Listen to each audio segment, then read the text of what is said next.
그러므로 사랑하는 자들아 너희가 이것을 바라보나니 주 앞에서 점도 없고 흠도 없이 평강 가운데서 나타나기를 힘쓰라. 또 우리 주의 오래 참으심이 구원이 될 줄로 여기라.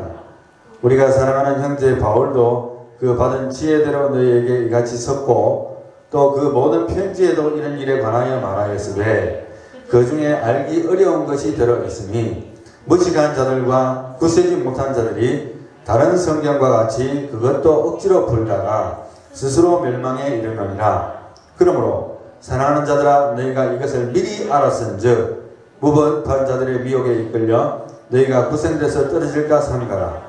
오직 우리 주 곧 구주 예수 그리스도의 은혜와 그를 아는 지식에서 자라가라. 영광이 이제와 영원한 날까지 그에게 있을지어다. 아멘. 베드로후서인데요. 베드로후서는 베드로가 전서에 이어서 썼는지 아니면 비슷한 시기에 썼는지 어떤 주장은 조금 더 빨리 지었다고 하는 사람도 있습니다. 그러나 역시 수신자는 같은 것으로 보여지고 있습니다. 이방인들에게 소아시아에 있는 교인들에게 보내진 서신이다 이렇게 판단하면 되겠고요. 특별히 이제 베드로후서 1장 14절에도 나와 있습니다만은 바울이 그랬듯이 베드로도 이제 자기가 죽을 날이 가까웠다는 걸 알게 되는 거예요. 이제 네로 황제에 대해서 체험을 당하게 되는데 알게 되죠. 알게 되니까 이 모든 것을 전제하에서 마지막 서신이다 생각하고 쓴 것으로 판단이 됩니다. 내용을 대체적으로 베드로후서 대체적인 내용을 본다면 첫 번째는 마지막 권면이 있었고 그리고 이제 거기에 대한 반박적인 내용이 나오고 왜냐하면 거짓 선지자들에 대한 이야기가 나옵니다. 왜냐하면 베드로전서의 핵심적인 이야기는 여러 가지가 있습니다만 지난번에 고난에 대해서 제가 주로 핵심적으로 이야기했었잖아요. 근데 베드로후서는 고난보다는 거짓 선지자들의 거짓된 가르침 그것이 좀 핵심적으로 나옵니다. 이걸 염두에 두시면 이야기가 될 것 같아요. 그래서 마지막 권면을 하면서 첫 번째 반박이 1장에 나오고 또 2장의 거짓 교사들의 생활 방식에 대한 경고를 하면서 또 두 번째 반박을 하고 또 세 번째는 그 거짓 선지자들의 왜곡된 교회에 대한 모습들과 그 판단력들을 찝으면서 반박을 합니다. 이제 첫 번째로 보게 되면은 하나님의 성품, 신의 성품, 신적인 성품에 참여하는 자가 된다. 1장에 나오는 내용으로 그렇게 하면서 이제 선함과 지식과 절제와 경건과 인내와 우애, 사랑을 실천하라는 내용들을 계속적으로 반복을 해줘요. 그러니까 열매 없는 신앙생활을 하는 데 대한 경고죠. 지난번에 제가 이야기했습니다만은 야고보서에 이어서 베드로서가 나오면서 베드로서도 역시 생활의 실천적인 면을 강조를 해주고 있어요. 왜냐하면 많은 거짓 선지자들이 나오면서 뭐 생활을 엉망으로 하면서도 복음의 진리를 이야기하는 듯이 하지만 그 가르침은 옳지 않다. 열매가 나타나야 된다는 것을 이야기하는 겁니다. 그 다음에 이제 좀 빠른 속도로 가겠습니다. 베드로의 가르침을 갖다가 이제 왜곡시켜가지고 복음을 왜곡시켜서 이야기하는 자들에 대한 경고를 계속해서 해주면서 그것이 실질적인 이 서신의 목적이라고 이야기해 줍니다.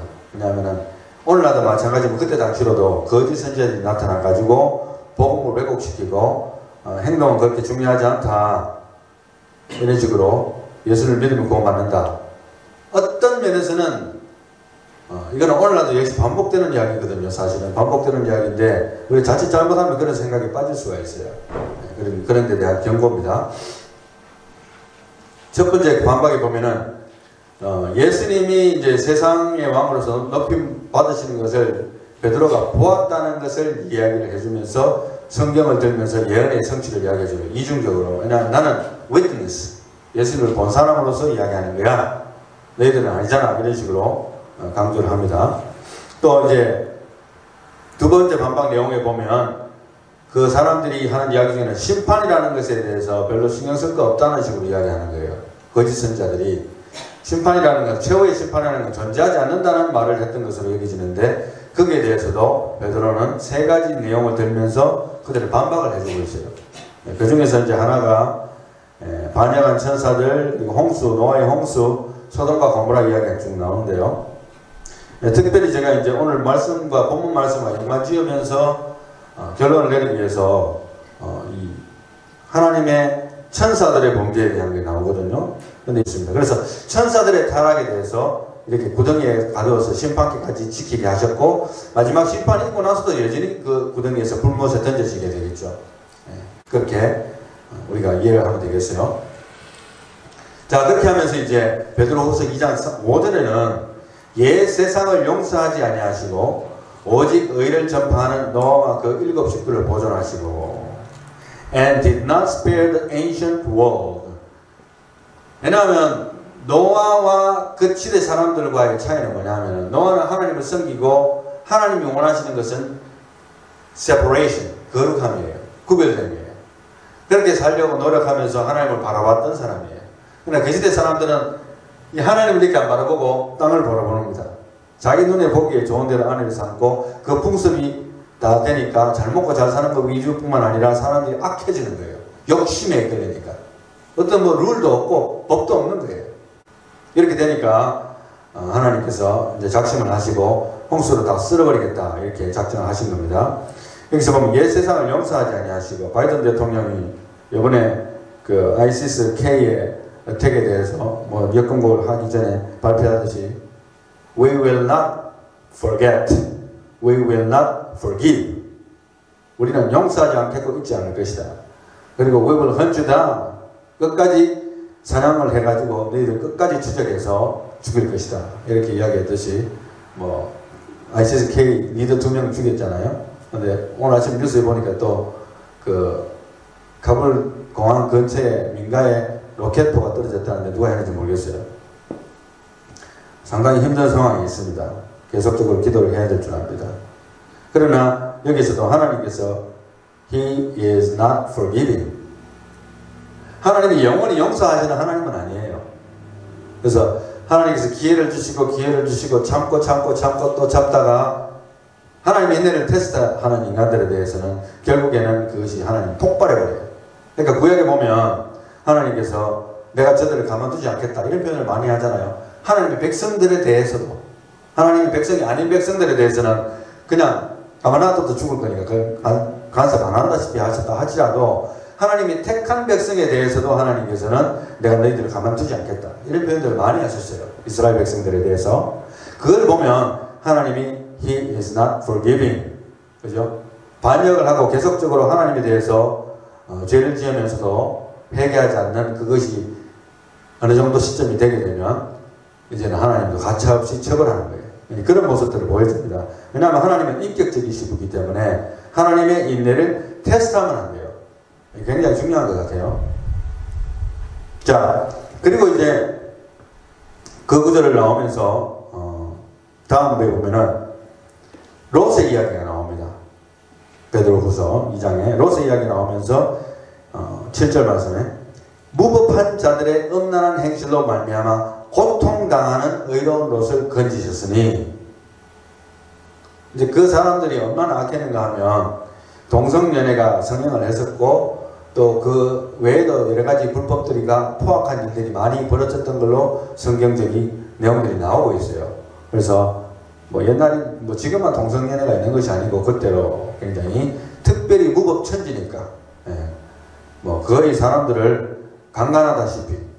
그래서 어느 영화에 보면, 미국에서 나오는 어느 영화에 보면은 이 백인 우월자주의에 빠졌던 백인이 이 실화로 아마 배경을 해서 만든 영화일 거예요. 그래서 백인 우월주의에 빠졌던 백인이 감옥에 갔어요. 감옥에 갔는데 이 사람이 남자인데 감옥소에서 남자들한테 강간을 당합니다. 일종의. 그래서 그 이후로 완전히 사람이 거기에 대해 생각이 완전히 깨져 버렸는데, 이게 뭘 의미하냐면 그만큼 포악하다는 걸 말합니다.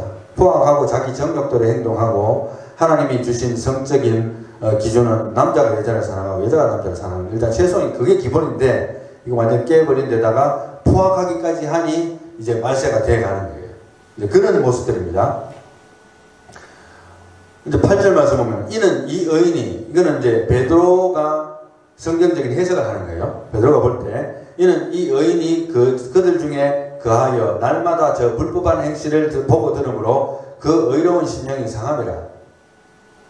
그러니까 만날 보고 듣는 것이 그거니까 마음이 심령이 막 괴로운 거예요. 그런데 사실은 조금 과거로 거슬러 올라간다면 이 이야기는 롯의 그랬던 선택에도 이유가 있어요. 왜냐하면 아브라함이 하고 롯이 같이 가다가 둘이가 재산이 너무 많아지고 사람들이 많아지니까 어떻게 됩니까? 막 부딪히니까 그러니까 이제 할 수 없이 아브라함이 안 되겠다. 우리 둘이 부딪히고 자꾸 싸우니까 목자들도 싸우고 하니까 그렇게 하지 말고 우리 이제 갈라서 살자. 갈라서 살자. 그러면서 아브라함이 이야기하기를 네가 우하면 내가 좌할 것이고 네가 좌하면 내가 우할 것이다. 선택권을 내가 네한테 먼저 줄게. 롯이 가만히 보니까 기름진 땅이고 도시가 있잖아요. 그러니까 난 저쪽으로 갈래요. 그런데 거기는 악한 사람들이 우글거리고 무법천지인 도시였어요. 도시긴 도시였는데 여러분들 도시 생활이라는 것이 항상 좋은 것만 아니에요. 여러 가지 혜택이 많습니다. 도시 생활하면. 저도 아마 시골에서 생활 못할 것 같아요.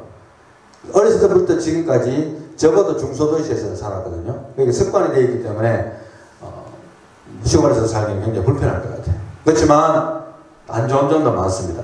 그만큼 evil spirit, 악한 생각을 가진 사람들도 많고 안 좋은 풍습 가진 사람들도 너무나 많고 거기에 물들기도 쉽습니다. 자녀들 키우기도 쉽지는 않아요.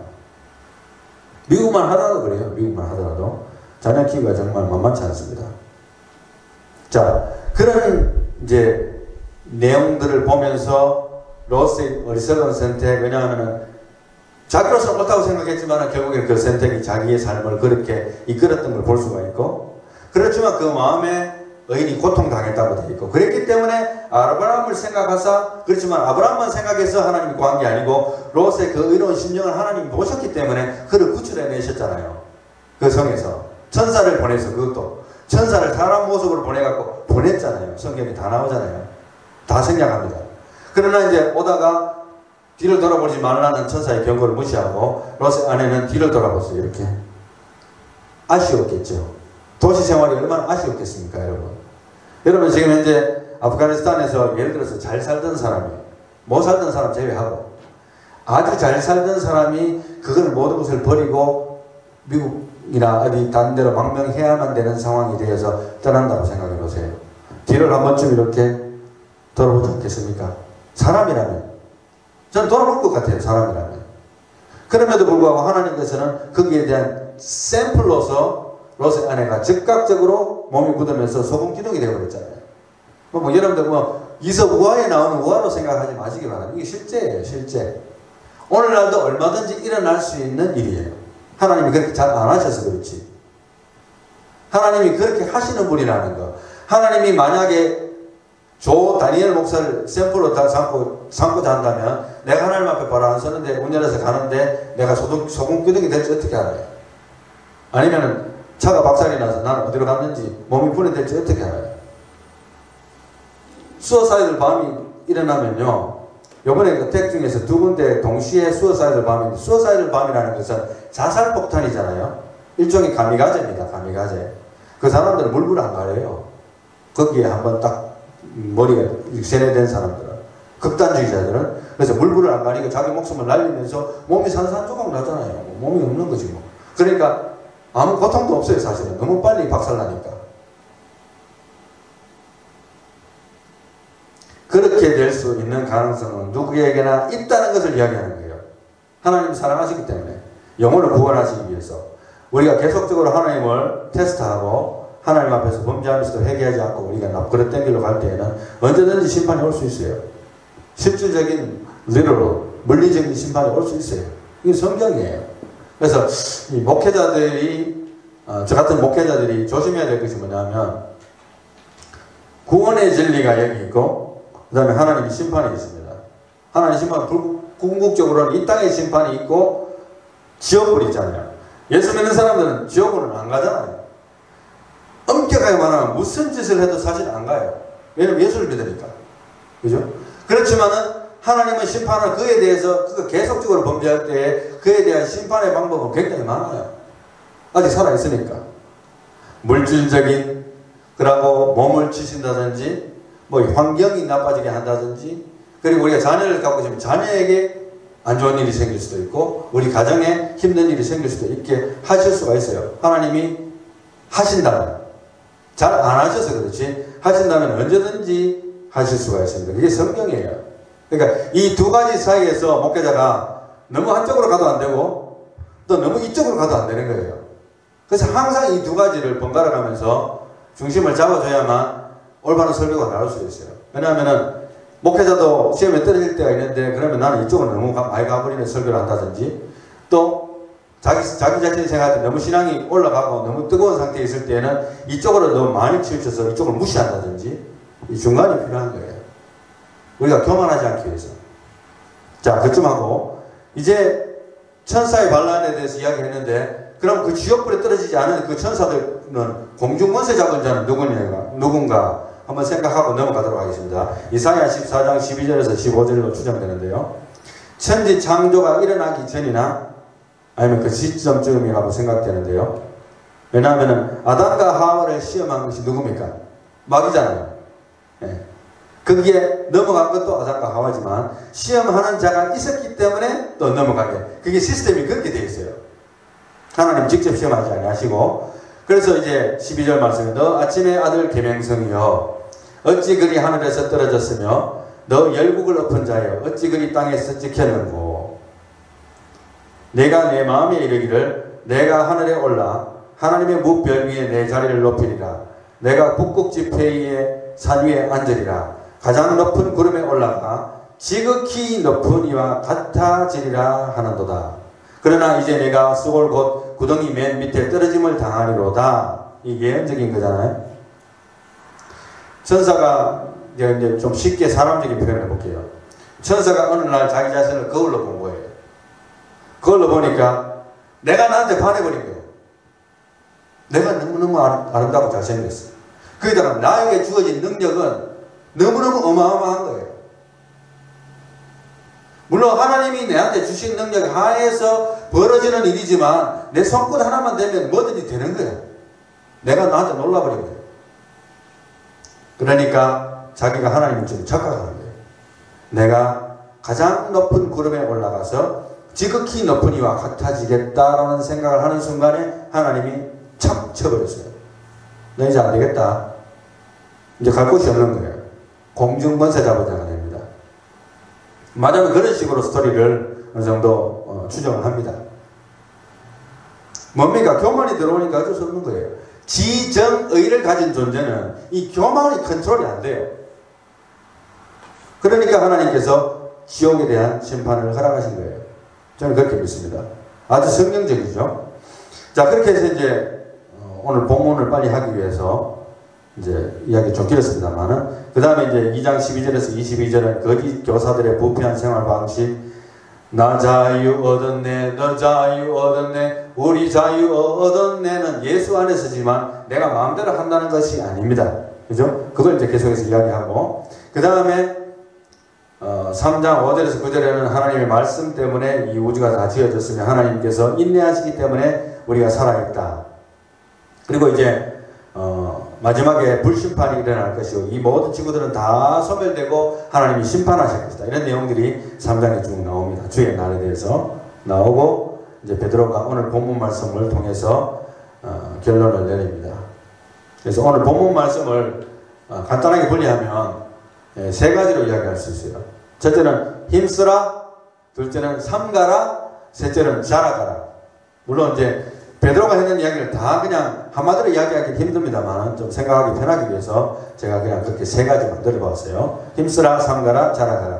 먼저 이제 14절에 보면 그러므로 사랑하는 자들아 너희가 이것을 바라보나니 주 앞에서 점도 없고 흠도 없이 평강 가운데서 나타나기를 어떻게 하라? 힘쓰라. Be diligent to be found by him in peace, spotless and blameless. 그래서 흠도 없고 평강 가운데서 나타나기를 힘쓰라는 표현을 했는데요. 나타나기를 힘쓰라. 그것은 그만큼 영적인 생활을 추진하라는 거예요. 열심히 하라는 것이고 그 다음에 15절 말씀에 우리 주의 오래 참으심이 구원이 될 줄로 여기라.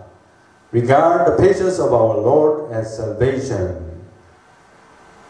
사도 베드로가 굉장히 행동에 대해서 강조를 많이 했잖아요. 그렇지만 사도 베드로가 간과한 건 아닙니다. 구원의 모든 것은 하나님의 은혜와 인내로 말미암아 구원이 받는 거야. 우리의 행동이 잘한다고 해서 그렇게 이루어지는 게 결국은 아니야. 그걸 명심해. 안 그러면 교만에 빠져. 뭐 이런 식이에요.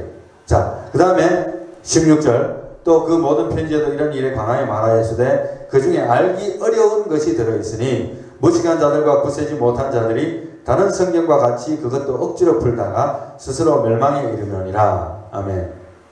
뭐 여기 성경뿐만 아니라 성경을 해석하는 데 있어서 곡해하는 이유 중에 하나는 뭐냐면은 성경을 부분적으로 구절을 딱 집어가지고 골라가지고 짜맞춤을 할 때는 굉장히 위험한 게 많아요. 물론 도움이 될 수도 있지만 전체를 읽는 가운데 그것이 나와야 되는데 전체를 읽고 연구하지 않는 가운데서 부분적으로 집어냈을 때는 완전히 다른 해석이 될 수 있어요. 특별히 성경 해석의 기본 원리는 딱 두 가지입니다. 첫째로는 성경은 성경으로 해석한다.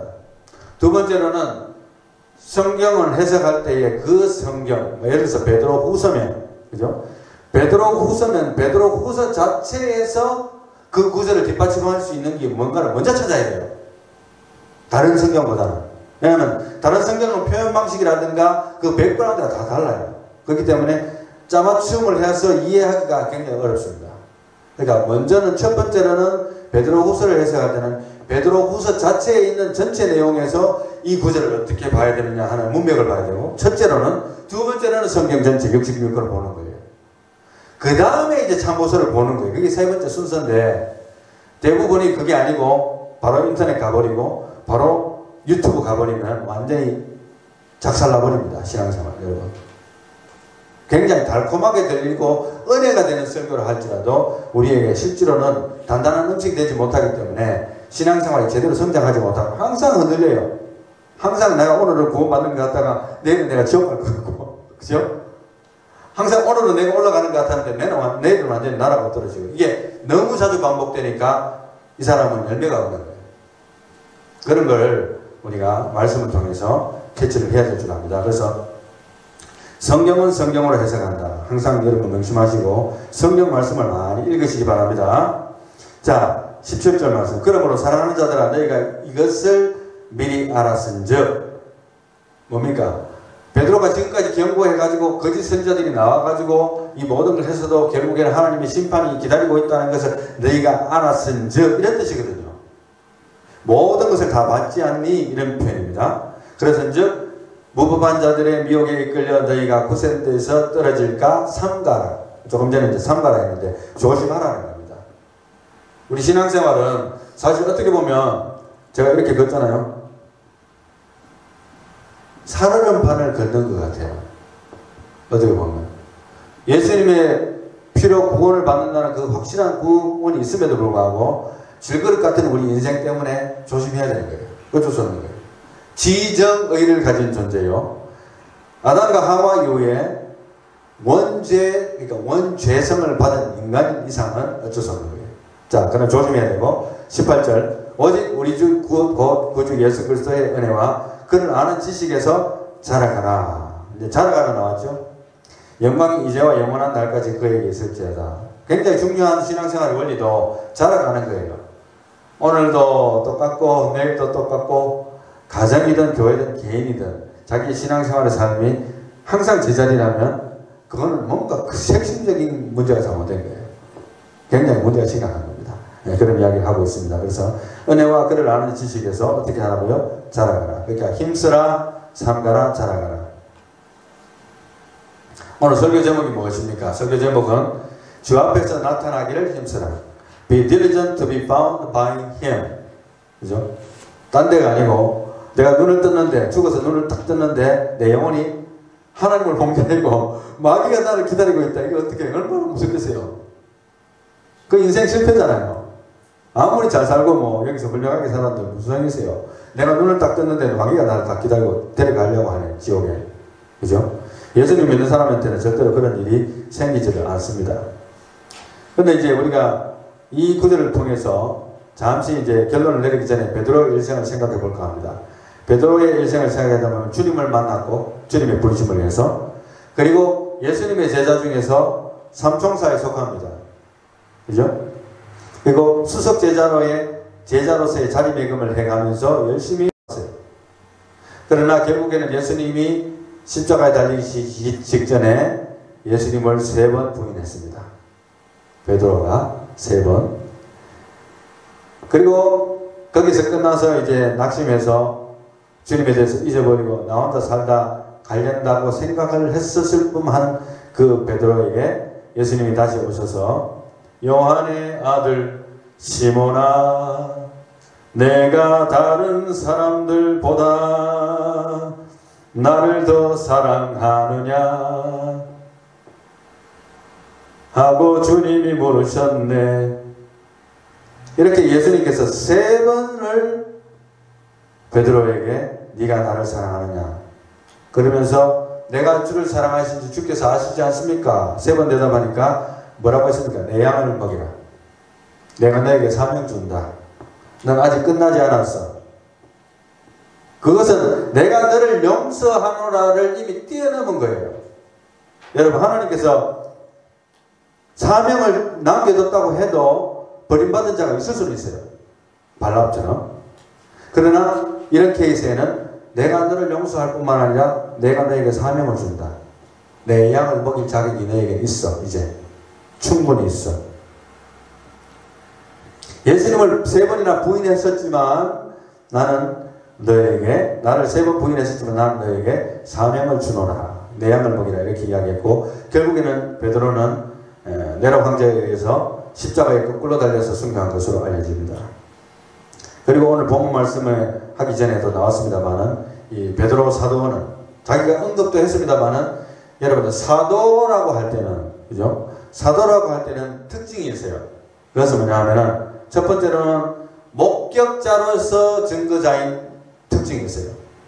그러니까 예수님을 실질적으로 눈을 본다든지 아니면은 사도 바울처럼 예수님이 직접 나타나셔가지고 컨프런테이션 하신다든지 뭐 그런 케이스가 아닌 이상 일단은 사도의 자격이 없어요.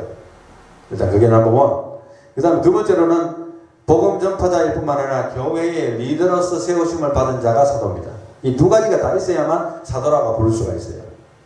그래서 내가 교회의 리더자로서, 목회자로서, 선교사로서 내가 너에게 사명을 준다.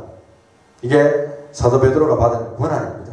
영적인 권한이죠. 그러니까 아무나 받을 수 있는 건 아니에요. 네. 이제 말씀을 맺기를 원합니다. 오늘 본문 말씀을 통해서 말씀을 맺어야 되는데요. 네.